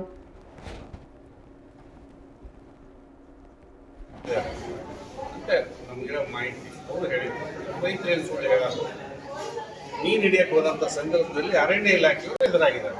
ಇಲ್ಲಿ ಯಾಕೆ ಬಂದಿದ್ದೀರಿ, ಏನ್ ಬಂದಿದ್ದೀರಿ ಮಾತುಕತೆ ಆಗಿದೆ. ಆದಾಗ ನೀನು 10 ಜೀಪ್ ಅಂತ ಹೇಳಿ 2 ಜೀಪ್ ಹಚ್ಕೊಂಡು ಹೋಗಿದ್ದಾರೆ. ಜೀಪ್ ಹಚ್ಬೇಕಾದ್ರೆ ಹೊಡೆದಿದ್ದಾರೆ, ಹೊಡಿತಾನೆ ಹೋಗಿದ್ದಾರೆ, ಕಾಲದಲ್ಲಿ ಕರ್ಕೊಂಡು ಹೋಗಿ ಸಿಕ್ಕಾಪಟ್ಟೆ ಹೊಡೆದು ಮರಣಾಂತಿಕ ಹಲ್ಲೆ ಆಗಿದೆ. ಇವತ್ತು ತಾರೀಕು 17, 1ನೇ ತಾರೀಕಾದ್ರೂ ಇವತ್ತಿನವರೆಗೆ ಅವತ್ತು ಸುದರ್ಶನಕ್ಕಾಗಿಲ್ಲ. ಯಾರೋ ಒಂದೆರಡು ಹೊಡೆದ್ರು ಏನೇನೋ ಮಾತುಕತೆ ಆಯ್ತು ಏನೋ ಅಂತ ಹಾಗಾಗಿದ್ದಲ್ಲ, ಮರಣಾಂತಿಕ ಹಲ್ಲೆ. ಇದು ಅಟೆಂಪ್ಟ್ ಟು ಮರ್ಡರ್ ಆಗಿದೆ. ಕಾರಣನೇ ಇಲ್ಲ. ಮೀನು ಹಿಡಿಯಕ್ಕೆ ಹೋಗಿದ್ದವರಿಗೆ ನೀವು ಶಿಕಾರಿ ಮಾಡಕ್ ಬಂದಿದೆ ಅಂತನೋ ಇನ್ನೇನೋ ಹೇಳ್ಕೊಂಡು ಯಾವುದೋ ಕಾರಣ ಇಟ್ಕೊಂಡು ಇನ್ಯಾವತ್ತೋ ಏನೋ ಮಾತಾಡಿದವರು ಏನೋ ಗೊತ್ತಿಲ್ಲ, ಅದು ಇಟ್ಕೊಂಡು ಆ ಥರ ಸಾಯೋರು ಇಟ್ಕೊಂಡಿದ್ದಾರೆ. ಒಂದು ಪಕ್ಕೆಲ್ಬು ಮುರಿದು ಹೋಗಿದೆ. ಈಗ ಎಕ್ಸ್ರೇನೂ ನೋಡಿದ್ರು, CT ಸ್ಕ್ಯಾನಲ್ಲೂ ನೋಡಿದ್ದಾರೆ, ಡಾಕ್ಟರ್ ರಿಪೋರ್ಟ್ ಇದೆ.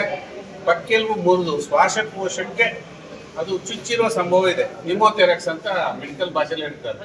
ನಿಮೋಥೆರಾಕ್ಸ್ ಆಗಿಲ್ಲ ಅಂತಾರೆ. ನಿಮೋಥೆರಾಕ್ಸ್ ಆದರೆ ಅದು ಜೀವಮಾನಡಿ ಬಹಳ ಡೇಂಜರಸ್ ಇಶ್ಯೂ ಅದು. ಹೀಗೆ ಹಲ್ಲೆ ಮಾಡಿ ಮರಣಾಂತಿಕ ಹಲ್ಲೆ ಆಗಿದೆ. ಇದನ್ನು ನಾವು ಖಂಡಿಸ್ತೇವೆ ಮತ್ತು ಕೂಡಲೇ ಕ್ರಮ ತಗೋಬೇಕು. ಆ ಇಲಾಖೆಯವ್ರನ್ನ ಸರ್ಕಾರದವರು ಸಸ್ಪೆಂಡ್ ಮಾಡ್ಬೇಕು. ಯಾರು ಈ ತರ ಹೊಡೆಯೋದಕ್ಕೆ ಯಾರು ಅಧಿಕಾರ ಕೊಟ್ಟಿದ್ದಾರೆ ಈ ದೇಶದಲ್ಲಿ ನನಗೆ ಗೊತ್ತಿಲ್ಲ. ನಾವು ಸಮಯ ಸಂದರ್ಭ ನೋಡಿ ಉಪಯೋಗಿಸಿ ಅಂತ ಪೊಲೀಸ್ ಕೈಲಿ ಮಾತ್ರ ಕೋಲ್ ಕೊಟ್ಟಿದ್ದೇವೆ, ಘಾಟಿ. ಸಮಯ ಸಂದರ್ಭ ನೋಡಿ ಉಪಯೋಗಿಸಿ ಅಂತ ಗಂದು ಕೊಟ್ಟಿದ್ದೇವೆ. ಅದು ಸಮಯ ಸಂದರ್ಭ. ಈ ದೇಶಕ್ಕೆ ಗಂಡಾಂತರ ಬಂದಾಗ, ಸಾರ್ವಜನಿಕ ಜೀವನಕ್ಕೆ ಗಂಡಾಂತರ ಬಂದಾಗ ಹೊಡೆಯಲಿ ಅಂತ ಕೋಲ್ ಕೊಟ್ಟಿರೋದು. ಇವರು ಯಾರೋ ಇನ್ನೋಸೆಂಟ್. ಈ ಮಲೆನಾಡಿನಲ್ಲಿ ನಮ್ದೊಂದು ಅಭ್ಯಾಸ, ನಮ್ದೊಂದು ಸಂಸ್ಕೃತಿ, ನಮ್ದೊಂದು ಆಚಾರ ಅದು. ಮೀನು ಹಿಡಿಯಕ್ಕೆ ಹೋಗೋದು, 10 ಮೀನು ಹಿಡಿಬಾರ್ದು. ಹಿಡಿಯೋದು ನಮ್ದೊಂದು ಭಾಗದಿಂದ ಬಂದ ಸಂಪ್ರದಾಯ. ಅವರನ್ನು ಹಿಡ್ಕೊಂಡ್ಬಂದು ಈ ತರ ಹಲ್ಲೆ ಮಾಡ್ತಾರೆ, ಮರ್ಡರ್ ಮಾಡೋ ಪ್ರಯತ್ನ ಮಾಡ್ತಾರೆ ಅಂದ್ರೆ ಇವ್ರನ್ನ ಸಸ್ಪೆಂಡ್ ಮಾಡ್ಬೇಕು. ಕೂಡಲೇ ಕ್ರಿಮಿನಲ್ ಕೇಸ್ ಹಾಕ್ಬೇಕು ಮತ್ತು ಅವರನ್ನ ಅರೆಸ್ಟ್ ಮಾಡ್ಬೇಕು. ಈಗ ಸಿಬ್ಬಂದಿ, ಸಂಬಂಧಪಟ್ಟ ಸಿಬ್ಬಂದಿನ.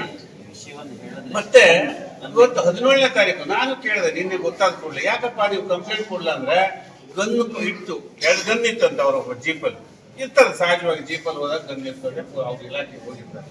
ಗನ್ನನ್ನು ಹೆಣೆಗಿಟ್ಟು ಕಂಪ್ಲೇಂಟ್ ಕೊಟ್ರೆ, ಏನಾದ್ರು ಮಾಡಿದರೆ ನಿನ್ನ ಶೂಟ್ ಮಾಡಿ ಸಾಯಿಸ್ತೇವೆ, ಎನ್ಕೌಂಟರ್ ಮಾಡಿ ಬಿಸಾಕ್ತೇವೆ ಅಂತ ಹೇಳಿ ಹೆದರ್ಸಿ ಕಂಪ್ಲೇಂಟ್ ಕೊಡಕ್ಕೆ ಬಿಟ್ಟಿಲ್ಲ. ಈಗ ಇನ್ನು ಉಸಿರಾಡಕ್ಕೆ ಆಗಿಲ್ಲ, ಅದು ಜೀವ ಉಳಿಸೋದು ಕಷ್ಟ ಅಂದಾಗ ಇಲ್ಲಿ ಜನ ವಿಚಾರಿಸಿದ್ದಾರೆ. ಆಮೇಲೆ ಅವ್ರು ಬಾಯಿ ಬಿಟ್ಟಿದ್ದಾರೆ. ಅಷ್ಟು ಹೆದರಿಕೆ ಓಡಿಸಿದ್ದಾರೆ.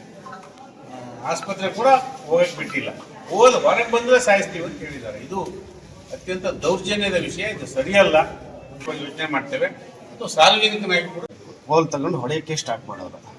ಯಾವ ಕಾರಣಕ್ಕಾಗಿ ವೈದ್ಯರು ಹೊಡೆದು ಮೂಳೆ ಮುಟ್ಟಿದ್ದಾರೆ. ಯಾವ ಕಾರಣಕ್ಕಾಗಿ? ನಾವು ಮೀನು ಹಿಡಿಯಕ್ಕೆ ಹೋಗಿದ್ವಿ. ಹೋದಾಗ ಅವ್ರು ಅಲ್ಲೇ ಇದ್ರು, ಜೀಪ್ ನಿಲ್ಸ್ಕೊಂಡಿದ್ರು. ನಾವು ಏನಕ್ಕೆ ಬಂದ್ರೆ ಮೀನು ಹಿಡಿಯಕ್ಕೆ ಬಂದು ಹೋಲ್ ತಗೊಂಡು ಹೊಡೆಯಕ್ಕೆ ಸ್ಟಾರ್ಟ್ ಮಾಡೋರು. ಏನಕ್ಕೆ ಹೊಡಿತೀರಾ ಸರ್ ಅಲ್ಲಿ? ನಾನು ಹೊಡೆಯಬಿಡಿ ಸರ್, ಏನಕ್ಕೆ ಹೊಡಿತೀರಾ? ನಾವು ಮೀನು ಹಿಡಿಯಕ್ಕೆ ಬಂದಿದ್ದು ಅಂತ. ಮೀನು ಹಿಡಿಯಕ್ಕೆ ಬಂದ ಏನು ಹತ್ತಿ ಜೀಪ್ ಅಂತ ಹರಿಸಿದ್ರು, ಎಳೆದು ಹರಿಸಿದ್ರು. ಇಬ್ಬರು ನಮ್ಮಿಬ್ಬರು, ಇನ್ನೊಬ್ಬ ನಮ್ಮ ಜೊತೆಲಿದ್ದ ಅವನು ನಮ್ಗೆ ಹೊಡೆಯೋದು ನೋಡಿ ಅವನು ಓಡೋದ. ಜೀಪ್ ಹರಿಸ್ಕೊಂಡು ಕರ್ಕೊಬಂದು ಇಲ್ಲಿ ಕರ್ಕೊಂಡು ಅವ್ರ ಗಾಡಿಲೇ 2 ಗನ್ ಇತ್ತು. ನಿಮ್ಮದೇ ಅಂದ್ರೆ ಅವರು ನಿಮ್ಮದೇ ಅಂತ ಮಾಡ್ತೀವಿ, ಬರ್ರಿ ಮೀನು ಹಿಡಿಸ್ತೀವಿ ನಿಮಗೆ ಅಂತ ಹೇಳಿ ಇದು ಮಾಡೋದು. ನಾವು ಇನ್ನೂ ಹಳ್ಳಕ್ಕೂ ಹೋಗ್ಲಿಲ್ಲ. ಹಳ್ಳದಿಂದ ಈ ಕಡೆಗೆ ಇದ್ದವು ನಾವು. ಗಾಡಿಯಲ್ಲಿ ಗನ್ ಇತ್ತಲ್ಲ, ಈಗ ನಿಮ್ದಲ್ಲ. ಗಾಡಿಯಲ್ಲಿ ಇರೋದು ಗನ್ ನಮ್ದಲ್ಲ, ಅವ್ರದ್ದೇ. ಅವ್ರದ್ದು 2 ಇತ್ತು, ಇಟ್ಕೊಂಡೇ ಬಂದಿದ್ರು. ಅಧಿಕಾರಿ ಹೆಸರು ಏನಾದ್ರು ಗೊತ್ತಾ ನಿಮಗೆ? ಅಧಿಕಾರಿಗಳ ಹೆಸರು ಏನಾದ್ರು? ಅಧಿಕಾರಿಗಳ ಹೆಸರು ನನಗೆ ಗೊತ್ತಿಲ್ಲ. ಠಾಣೆಗೆ ಏನಾದ್ರು ಕಂಪ್ಲೇಂಟ್ ಕೊಟ್ಟಿದ್ದೀರಾ? ಇಲ್ಲ, ಕೊಡಬೇಡ. ಇಲ್ಲ, ಠಾಣೆ ಕಂಪ್ಲೇಂಟ್ ಕೊಟ್ಟರೆ ನಿಮ್ಗೆ ಗನ್ ರೇಟ್ ಶೂಟ್ ಮಾಡಿ ಬಿಸಾಕ್ತೀನಿ ಅಂತ. ಯಾರು ಹೇಳಿದ್ರು? ಅವರು ಫಾರೆಸ್ಟ್ ಡಿಪಾರ್ಟ್ಮೆಂಟ್ ಅವರು. ತಮ್ಮ ಹೆಸರು? ಮಂಜುನಾಥ್.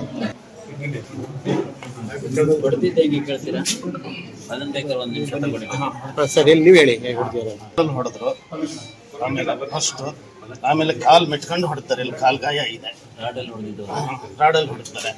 ರಾಡಲ್ಲಿ ಇಲ್ಲಿ ಬೆನ್ನಿಗೆ ಹೊಡಿತಾರೆ. ಇಲ್ಲಿ ಬೆನ್ನಿಗೆ ಮುಳೆ ಗುದ್ದಿದೆ. ಆಮೇಲೆ ಇಷ್ಟುದ್ದ ಸಿಗಿದೋಗಿದೆ ಬೆನ್ನಲ್ಲಿ. ಹೇಳಿದ್ದಾರೆ ಶೂಟ್ ಮಾಡ್ತೀವಿ. ಕಾಲು 2 ಕಾಲನ್ನು ಮೆಟ್ಕೊಂಡಿದ್ದಾರೆ. 2 ಕರ್ನಾಟಕದ ಎಲ್ಲ ಜಿಲ್ಲೆಗಳಲ್ಲೂ ಪಕ್ಷ ಪುನಶ್ಚೇತನ ಮಾಡಲಿದ್ದೇವೆ. ದಲಿತರಿಗೆ ಮತ್ತು ಜನಸಾಮಾನ್ಯರಿಗೆ ಒಳ್ಳೆಯ ಜೀವನ ಕಲ್ಪಿಸಲು ಬಹುಜನ ಸಮಾಜ ಪಾರ್ಟಿ ಶ್ರಮಿಸಲಿದೆ.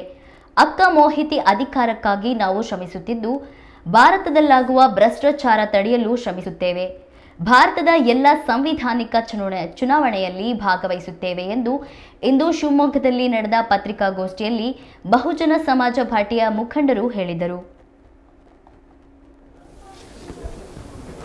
ಕರ್ನಾಟಕದ ಎಲ್ಲ ಜಿಲ್ಲೆಗಳು ಕೂಡ ನಾವು ಪುನಶ್ಚೇತನ ಮಾಡ್ತಾಯಿದ್ದೀವಿ. ಮತ್ತು ಶಿವಮೊಗ್ಗ ಜಿಲ್ಲೆ ಪದಾಧಿಕಾರಿಗಳನ್ನ ಆಯ್ಕೆ ಮಾಡಿ ಕಳಿಸಿದ್ದಾರೆ.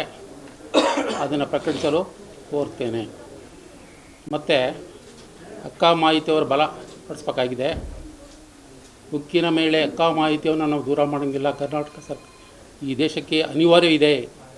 ಈ ದೇಶ ಅಧೋಗತಿಯಲ್ಲಿದೆ. ಈಗ ಅಕ್ಕ ಮಾಹಿತಿಯವರ ಅನಿವಾರ್ಯತೆ ಇದೆ ನಮಗೆ. ಅಕ್ಕ ಮಾಹಿತಿಯವರು ಬಂದ ಮೇಲೆ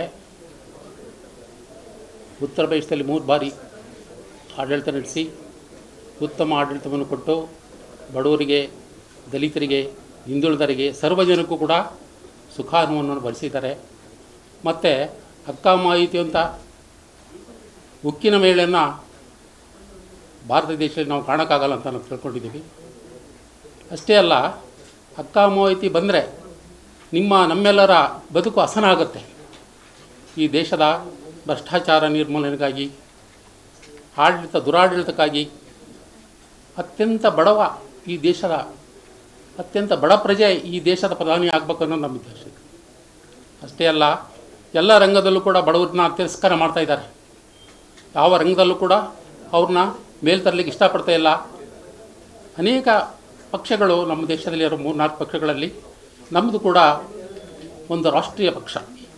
ಈ ರಾಷ್ಟ್ರೀಯ ಪಕ್ಷಕ್ಕೆ, ಮಾನ್ಯತೆಯ ಪಕ್ಷಕ್ಕೆ ಈ ಜನಸಮೂಹ ಮತ್ತು ಸಾಮಾನ್ಯ ಜನರು ಸಹಕರಿಸ್ತೀರಿ ಅಂತ ಹೇಳಿ ನಾನು ಬಯಸಿದ್ದೀನಿ. ಸಹಕರಿಸಿದರೆ ನಾವು ನೆಕ್ಸ್ಟು ಏನಾದರೂ ಬದಲಾವಣೆಗಳನ್ನು ಬಯಸ್ಬೋದು. ಯಾವಾಗಲೂ ಈ ದೇಶದ ರಾಜ ರಾಣಿ ಹೊಟ್ಟೆಯಲ್ಲಿ ಹುಟ್ಟಿದ. ಆದರೆ ಈಗ ಬಂದಿರೋದು ರಾಜ್ಯನಾಗಬೇಕು. ಇದು ಪ್ರಜಾಪ್ರಭುತ್ವ. ಅದು ಆಗಿದೆಯಾ? ಇಲ್ಲ. ಯಾರು ಬೇಕಾಗಿರೋನು, ಯಾರು ಬೇಡಾಗಿರೋನು ಮತಗಳನ್ನು ಕೊಂಡ್ಕೊಂಡು ಹಮಾರ ವೋಟ್ ತುಮಾರ ರಾಜ್ ನಹೀ ಚಲೇಗಾ ಅಂತ ಸ್ಲೋಗನ್ನು ನಮ್ಮದು. ಹಮಾರ ವೋಟ್ ತುಮಾರ ರಾಜ್ ನಹೀ ಚಲೇಗಾ. ನಮ್ಮ ಓಟು ನಾವೇ ಅಧಿಕಾರ ಮಾಡಬೇಕು, ಬಡವರೇ ಮಾಡಬೇಕು ಅನ್ನೋದು ನಮ್ಮ ಅಕ್ಕ ಮಾಹಿತರ ಉದ್ದೇಶ. ಕಾಂಶಿರಾಮು ಅದನ್ನೇ ನಮಗೆ ಹೇಳ್ಕೊಟ್ಟು. ಕಾಂಶಿರಾಮೇ ಮೊದಲಿದ್ದರು. ಮತ್ತಾರಿಂದನೂ ಸಾಧ್ಯ ಇಲ್ಲ ಇದು. ಅಂತ ಎಲ್ಲರೂ ಭಾವಿಸಿದ್ದೀವಿ, ನಾವು ತಿಳಿದಿದ್ದೀವಿ. ಆದರೆ ಕಾಂಶಿರಾಮ್ ಸಿದ್ಧಾಂತಗಳನ್ನು ಅವರು ಹೋದ ಮೇಲೆ ಹಾಗೆ ಬಿಟ್ಟಿದ್ದಾರೆ. ಅಕ್ಕ ಮಾಹಿತಿಯವರ ಅಧಿಕಾರಗಳನ್ನು ಪ್ರೋತ್ಸಾಹಿಸ್ತಿಲ್ಲ. ಅಕ್ಕ ಮಾಹಿತಿಯವರ ಅಧಿಕಾರ ನೀವು ಯಾವಾಗ ಪ್ರೋತ್ಸಾಹ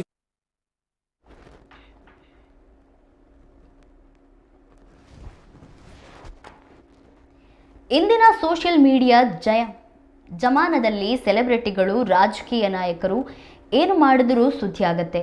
ಬಹಳ ಬೇಗನೆ ಫೋಟೋ, ವಿಡಿಯೋಗಳು ವೈರಲ್ ಆಗ್ತವೆ.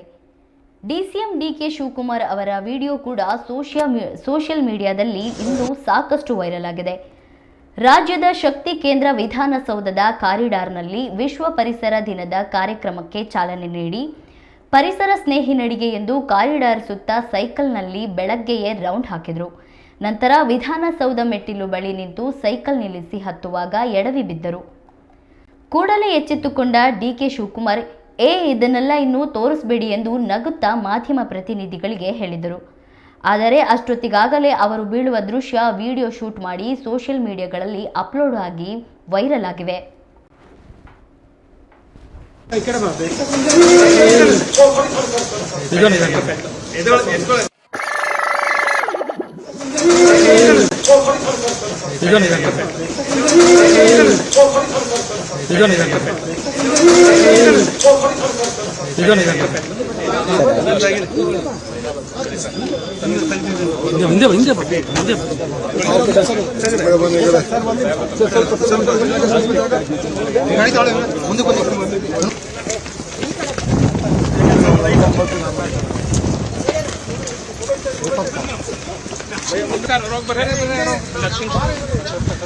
ಸ್ವಲ್ಪ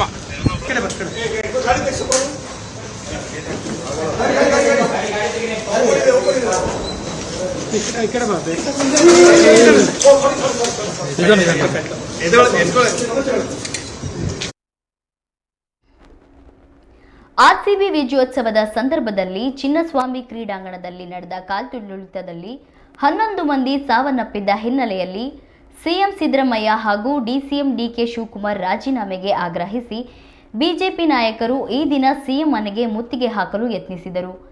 ಬೆಂಗಳೂರಿನ ಫ್ರೀಡಂ ಪಾರ್ಕ್ನಲ್ಲಿ ಪ್ರತಿಭಟನೆ ನಡೆಸಿದ ಬಿಜೆಪಿ ನಾಯಕರು ಸಿಎಂ ನಿವಾಸಕ್ಕೆ ಮುತ್ತಿಗೆ ಹಾಕಲು ಮುಂದಾದರು. ಈ ವೇಳೆ ಅವರನ್ನು ತಡೆದ ಪೊಲೀಸರು ವಶಕ್ಕೆ ಪಡೆದುಕೊಂಡು ವಿಪಕ್ಷ ನಾಯಕ ಆರ್ ಅಶೋಕ್ ಅವರು ರಾಜ್ಯ ಸರ್ಕಾರಕ್ಕೆ ವಿದ್ಯಾರ್ಥಿಗಳು ಶಾಪ ತಟ್ಟಿದೆ. ಭಾರತ ರತ್ನ ಬಂದವರಿಗೆ ಯುದ್ಧ ಗೆದ್ದವರ ರೀತಿ ವಿಜಯೋತ್ಸವ ಆಚರಿಸಲಾಗಿದೆ. ಪೊಲೀಸರು ಬೇಡ ಅಂದರೂ ಕಾರ್ಯಕ್ರಮ ಆಯೋಜನೆ ಮಾಡಲಾಗಿದೆ. ಕಾರ್ಯಕ್ರಮಕ್ಕೂ ನಮಗೂ ಸಂಬಂಧ ಇಲ್ಲ ಎಂದಿದ್ದಾರೆ. ಅನುಮತಿ ಕೊಟ್ಟವರು ಯಾರು ಎಂದು ಪ್ರಶ್ನಿಸಿದರು. ಬಿಜೆಪಿ ರಾಜ್ಯಾಧ್ಯಕ್ಷ ಬಿವೈ ವಿಜಯೇಂದ್ರ ಸಹ ರಾಜ್ಯ ಸರ್ಕಾರದ ವಿರುದ್ಧ ತೀವ್ರ ವಾಗ್ದಾಳಿ ನಡೆಸಿದರು. ವಿಪಕ್ಷ ನಾಯಕರಾಗಿರ್ತಕ್ಕಂಥ ಆರ್ ಅಶೋಕ್ ಅವರೇ, ಚಲವಾದಿ ನಾರಾಯಣ ಸ್ವಾಮಿ ಅವರೇ, ಪ್ರತಿಭಟನೆಯಲ್ಲಿ ಭಾಗವಹಿಸಿರ್ತಕ್ಕಂಥ ಎಲ್ಲ ಪಕ್ಷದ ಶಾಸಕ ಮಿತ್ರರೇ, ಸಂಸದರೇ, ವಿಧಾನ ಪರಿಷತ್ ಸದಸ್ಯರೇ, ಪಕ್ಷದ ಎಲ್ಲ ಕಾರ್ಯಕರ್ತ ಬಂಧುಗಳೇ, ಶ್ರದ್ಧೆ ತಾಯಂದಿರೇ, ಪತ್ರಿಕಾ ಹಾಗೂ ಮಾಧ್ಯಮದ ಸ್ನೇಹಿತರೆ, ಯಾತಕ್ಕೋಸ್ಕರ ಇವತ್ತು ಭಾರತೀಯ ಜನತಾ ಪಾರ್ಟಿ ಈ ಒಂದು ಬೃಹತ್ ಪ್ರತಿಭಟನೆಯನ್ನು ಆಯೋಜನೆ ಮಾಡಿದೆ ಅಂತ ಹೇಳಿದ್ರೆ, ಮೊನ್ನೆ ದಿನ 3ನೇ ತಾರೀಕು ಆರ್ಸಿಬಿ ಮತ್ತು ಪಂಜಾಬ್ ಮತ್ತೆ ಆರ್ಸಿಬಿ ಗೆದ್ದು ಇಡೀ ರಾಜ್ಯದಲ್ಲಿ, ಇಡೀ ದೇಶದಲ್ಲಿ ವಿಜಯೋತ್ಸವವನ್ನು ಆಚರಣೆ ಮಾಡ್ತಾ ಇದ್ರೆ, 4ನೇ ತಾರೀಕು ರಾಜ್ಯದ ಮುಖ್ಯಮಂತ್ರಿಗಳಿಗೆ ಒಂದು ಸಲಹೆ ಬರ್ತದೆ.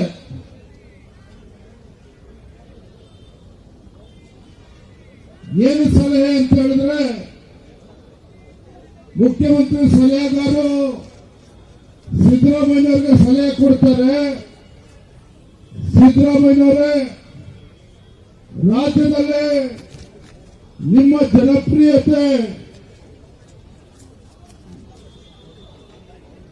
ಪಾತಾಳಕ್ಕೆ ಹೋಗ್ತಾ ಇದೆ. ರಾಜ್ಯದಲ್ಲಿ ಕಾಂಗ್ರೆಸ್ ಸರ್ಕಾರ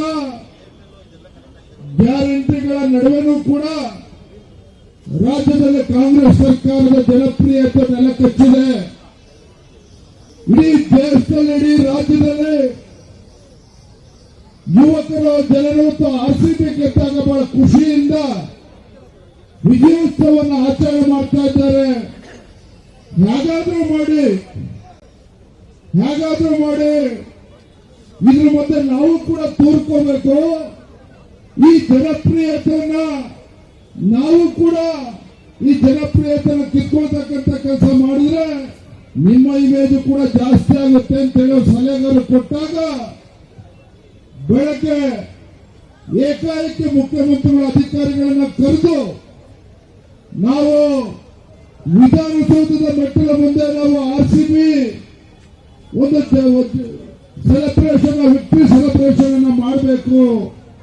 ಆಗ ಅಧಿಕಾರಿಗಳು ಹೇಳಿದ್ರು, ಯಾವುದೇ ಕಾರಣಕ್ಕೂ ಇಷ್ಟೊಂದು ಕಡಿಮೆ ಅವಧಿಯಲ್ಲಿ ಈ ಒಂದು ಸಂಭ್ರಮಾಚರಣೆ ಮಾಡೋದಕ್ಕೆ ಆಗೋದಿಲ್ಲ. ಒಂದು ವಾರ ಆದ್ರೂ ಸಮಯ ಕೊಡಿ, 4-5 ದಿನ ಆದ್ರೂ ಸಮಯ ಕೊಡಿ ಅಂತ ಹೇಳಿದ್ರು ಕೂಡ ನಾನು ಮುಖ್ಯಮಂತ್ರಿ ಇದ್ದೇನೆ, ನಾನು ಆದೇಶ ಮಾಡ್ತಾ ಇದ್ದೇನೆ. ಇವತ್ತು ಸಂಜೆ 4 ಗಂಟೆಗೆ ವಿಧಾನಸೌಧದ ಭವ್ಯ ಮೆಟ್ಟಲ ಮುಂದೆ RCB ನಾವು ವಿಜಯೋತ್ಸವವನ್ನು ಆಚರಣೆ ಮಾಡ್ತೇವೆ ಅಂತ ಹೇಳಿದಾಗ ಅನಿವಾರ್ಯವಾಗಿ ಅಧಿಕಾರಿಗಳು ಒಪ್ಕೊಳ್ಳಬೇಕಾಯ್ತು. ಯಾವಾಗ ಮುಖ್ಯಮಂತ್ರಿಗಳ ಒತ್ತಡಕ್ಕೆ ಅಧಿಕಾರಿಗಳು ಮಾಡಿದ್ರು, ಅಲ್ಲಿ DK ಶಿವಕುಮಾರ್ ಹೇಳಿದ್ರು, ಸಿದ್ದರಾಮಯ್ಯನವರು ಅಲ್ಲಿ ವಿಜಯೋತ್ಸವವನ್ನು ಮಾಡಿದ್ರೆ ನಾನೇನ್ ಕಡಿಮೆ ಉಪಮುಖ್ಯಮಂತ್ರಿ, ರಾಜ್ಯದ ಉಪಮುಖ್ಯಮಂತ್ರಿ ಇದ್ದೇನೆ. ಅವರು ವಿಧಾನಸೌಧದ ಭವ್ಯ ಮೆಟ್ಟಿಲ ಮುಂದೆ. ಭದ್ರಾವತಿ ತಾಲೂಕಿನ ದಾಸರಕಲ್ಲಹಳ್ಳಿ ಗ್ರಾಮದಲ್ಲಿ ಹುಚ್ಚು ನಾಯಿಯ ಹಾವಳಿ ವಿಪರೀತವಾಗಿದ್ದು, ಇದರಿಂದ ಗ್ರಾಮಸ್ಥರು ತೀವ್ರ ಆತಂಕಕ್ಕೆ ಒಳಗಾಗಿದ್ದಾರೆ. ನಾಯಿಯ ದಾಳಿಯಿಂದ ತಪ್ಪಿಸಿಕೊಳ್ಳಲು ಜನರು ಮರದ ಬಡಿಗೆಗಳನ್ನು ಹಿಡಿದುಕೊಂಡು ಓಡಾಡುವ ಪರಿಸ್ಥಿತಿ ನಿರ್ಮಾಣವಾಗಿದೆ. ದಾಸರಕಲ್ಲಹಳ್ಳಿಯಲ್ಲಿ ಹುಚ್ಚು ಹಿಡಿದಿರುವ ನಾಯಿ ಒಂದು 9 ಮಕ್ಕಳು ಸೇರಿದಂತೆ ಹಲವರಿಗೆ ಕಚ್ಚಿದೆ. ಅಷ್ಟೇ ಅಲ್ಲದೆ ಜಾನುವಾರುಗಳ ಮೇಲೂ ದಾಳಿ ನಡೆಸಿದೆ ಎನ್ನಲಾಗಿದ್ದು, ಇದು ಜನರ ಭೀತಿಯನ್ನ ಮತ್ತಷ್ಟು ಹೆಚ್ಚಿಸಿದೆ. ನಾಯಿಯ ದಾಳಿಯಿಂದ ರಕ್ಷಣೆ ಪಡೆಯಲು ಗ್ರಾಮಸ್ಥರು ಬಡಿಗೆಗಳನ್ನು ಹಿಡಿದುಕೊಂಡು ಓಡಾಡುತ್ತಿದ್ದಾರೆ. ಈ ಕೂಡಲೇ ಸಂಬಂಧಪಟ್ಟ ಇಲಾಖೆಗಳು ದಾಸರಕಲ್ಲಹಳ್ಳಿ ಗ್ರಾಮಕ್ಕೆ ಭೇಟಿ ನೀಡಿ ಹುಚ್ಚು ನಾಯಿಯನ್ನು ಹಿಡಿದು ಸೂಕ್ತ ಕ್ರಮ ಕೈಗೊಳ್ಳಬೇಕೆಂದು ಗ್ರಾಮಸ್ಥರು ಆಗ್ರಹಿಸಿದ್ದಾರೆ.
ಇದೀಗ ಮತ್ತೊಮ್ಮೆ ಹೆಡ್ಲೈನ್ಸ್.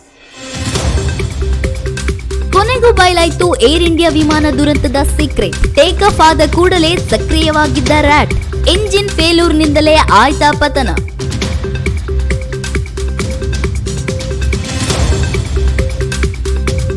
ಕರಾವಳಿ ಮಲೆನಾಡಿನಲ್ಲಿ ಭಾರೀ ಮಳೆ ಸಾಧ್ಯತೆ, ಹವಾಮಾನ ಇಲಾಖೆಯಿಂದ ಹೊರಬಿತ್ತು ಮುನ್ಸೂಚನೆ. ತುಂಗಾ ಭದ್ರಾ ಲಿಂಗನಮಕ್ಕಿ ಒಳಹರಿವಿನಲ್ಲಿ ಏರಿಕೆ. ಎಡಗೈ ಅಪಘಾತಕ್ಕೆ ಕಾರಣ, ಮಲೆನಾಡಿನ ಹೆಬ್ಬಾಗಿಲಿನಲ್ಲಿ ಕಾಣಿಸಿಕೊಂಡ ದಿಗಂತ್ ನಿಧಿ ಸುಬ್ಬಯ್ಯ. ಚಿತ್ರದ ಪ್ರಚಾರ ಕಾರ್ಯ ಬಲು ಜೋರು.